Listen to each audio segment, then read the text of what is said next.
बीच अखिलेश यादव ने समाजवादी पार्टी के बैंक खातों को फ्रीज कर दिया है। आज की बड़ी खबर आपको बता रहे हैं। अखिलेश ने बैंकों को चिट्ठी लिखकर खाते फ्रीज करने की मांग कर दी है।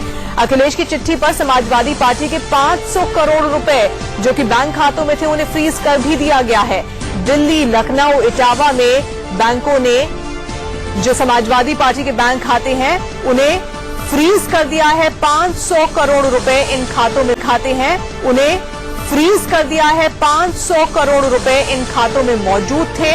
एसबीआई, कैनरा बैंक, तमाम बैंकों में जो खाते थे उसके लिए अखिलेश ने बाकायदा चिट्ठी लिखी थी और चिट्ठी लिखकर मांग की थी कि सभी खातों में जो पैसे हैं उन्हें फ्रीज कर दिया जाए। इन खातों को अब फ्रीज कर दिया गया है। 500 करोड़ रुपए हैं इन खातों में मौजूद जो कि दिल्ली, लखनऊ और इटावा के बैंकों में हैं।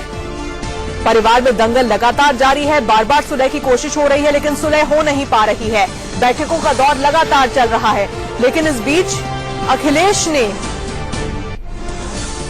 बैंकों को चिट्ठी लिखकर ये मांग की थी कि जो बैंक खाते हैं उन्हें फ्रीज कर दिया जाए और 500 करोड़ रुपए समाजवादी पार्टी के इन बैंक खातों में मौजूद हैं। इन अकाउंट्स को अब फ्रीज कर दिया गया है। फैमिली फाइट में फंड का टोटा अखिलेश की अर्जी पर समाजवादी पार्टी के जो बैंक खाते उन्हें फ्रीज किया गया है। इन खातों में जैसा कि हम लगातार बता रहे हैं 500 करोड़ रुपए जमा है। ये खाते अलग अलग शहरों में हैं। दिल्ली, लखनऊ और इटावा में खासतौर पर जो बैंक खाते हैं उन्हें फ्रीज किया गया है। अलग अलग बैंकों की ब्रांच में जो खाते हैं उन सभी खातों को फिलहाल फ्रीज कर दिया गया है। Canara bank, bank of Baroda, SBI में पार्टी के खाते हैं। 350 करोड़ का फिक्स्ड डिपॉजिट समाजवादी पार्टी के अकाउंट्स में है और अखिलेश की अर्जी पर अब इन बैंक खातों को फ्रीज कर दिया गया है। सीधे लखनऊ का रुख करते हैं। विजय मिश्रा हमारे संवाददाता इस वक्त हमारे साथ जुड़ गए। विजय, हमें पता है कि लगातार बैठकों का दौर जारी है इस दंगल को सुलझाने के लिए, समझौते कराने के लिए। इस वक्त भी सुबह से लेकर अब तक कई सारी बैठकें हो चुकी हैं लेकिन इस बीच बैंक खाते फ्रीज होने की खबर काफी बड़ी खबर है क्योंकि इससे कहीं ना कहीं ऐसा लग रहा है कि अखिलेश को डर है कि इस लड़ाई का फायदा उठाकर दूसरा गुट बैंक खातों से पैसे ही ना निकाल सके और इसीलिए उन्होंने ये अनुरोध किया है बैंकों से कि फिलहाल खातों को फ्रीज कर दिया जाए।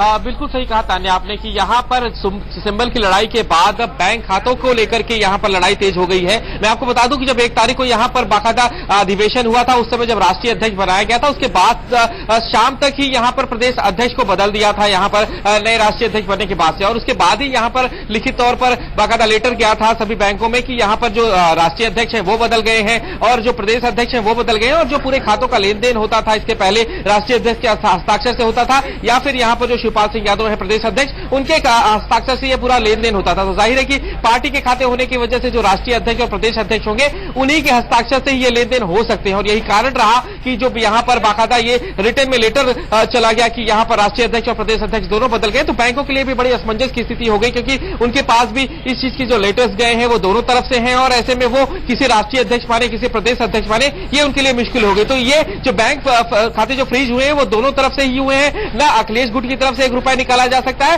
और ना ही अब मुलायम गुट की तरफ से 1 रुपया निकाला जा सकता है। 500 करोड़ एक बहुत बड़ी रकम है जो कि इन बैंक खातों में मौजूद है जिसे अब फ्रीज कर दिया गया है। आपने बताया कि दोनों ही गुट में से अब शायद कोई इसे नहीं निकाल पाएगा जब तक कि मामला सुलझता नहीं है। इससे एक और बड़ा संकेत ये मिल रहा है कि बार बार सुलह की जो कोशिश हो रही है वो अभी तक तो पूरी नाकाम है। अभी तक अखिलेश के मन में ये साफ है कि सुलह की गुंजाइश बेहद कम है।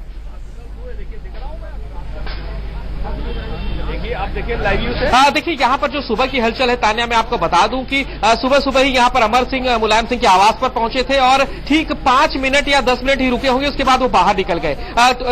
जहां पर करीब 10:30 बजे या 11 बजे तक मुख्यमंत्री अपने सरकारी आवास पर जाते थे, आज सुबह सुबह ही वो भी करीब 9:30 बजे वो अपने सरकारी आवास पर गए हैं और अपने उनके सरकारी आवास पर पहुंचने से ही ठीक 10 मिनट बाद शिवपाल सिंह यादव उनके आवास पर पहुंचे हैं और करीब 10 से 15 मिनट तक वो भी वहां पर रुके हैं। उसके बाद वो सीधे मुलायम सिंह के आवास पर आए और यहाँ पर भी 10 मिनट यहाँ पर रुके, उसके बाद वो अपने आवास पर चले गए। मतलब जो सुलह की एक स्क्रिप्ट थी, रात को ही लिखी जा चुकी है और मुझे लग रहा है कि ये कहीं ना कहीं इस्तीफे का दौर तेज हुआ है। हालांकि अभी बाहर निकल के नहीं आया कि इस्तीफा किसने किसने किस पद से दिया है, लेकिन जिस तरह से सिर्फ 5-5 मिनट की मुलाकात हो रही है उससे यही लग रहा है कि अपने इस्तीफे का जो लेटर है वो सौंपा जा रहा है। आखिर उसमें क्या लिखा गया है, किस तरह से लिखा गया है, ये थोड़ा ऑफिशियल आना बाकी है। लेकिन जो सुलह की जो एक बात कही जा रही थी वो कहीं ना कहीं तेज हुई है मुझे लगता है, और अखिलेश की तरफ से जो शर्तें रखी गई थी वो जरूर मानी जा रही है। यहाँ पर ऐसा ही कुछ यहाँ पर इस समय मुलायम सिंह आवास पर तेजी देखी गई है। 5 घंटे की कल मैराथन बैठक हुई थी। उस मैराथन बैठक के बाद अखिलेश गुट थोड़ा सा नाराज भी हो गया था। आज सुबह से भी लगातार बैठकों का सिलसिला चल रहा है और विजय अहम जानकारी दे रहे हैं कि 5-5 मिनट की मुलाकातें हो रही हैं। इससे